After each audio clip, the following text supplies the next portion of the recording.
ভালোবাসা দিবসে হানিমুনে গেছেন চমক। ভালোবাসা দিবস উপলক্ষে সাধারণ জনগণের পাশাপাশি তারকারা ভিন্ন সাজে ভক্ত অনুরাগীদের মাঝে ধরা দিয়েছেন।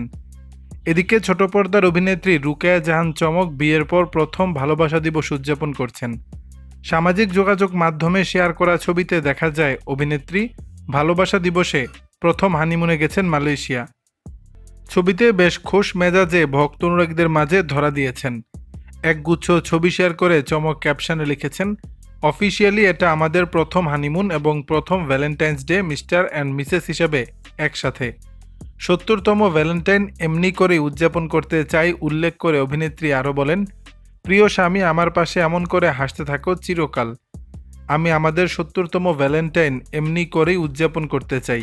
হ্যাপি ভ্যালেন্টাইন্স ডে আমার প্রিয়।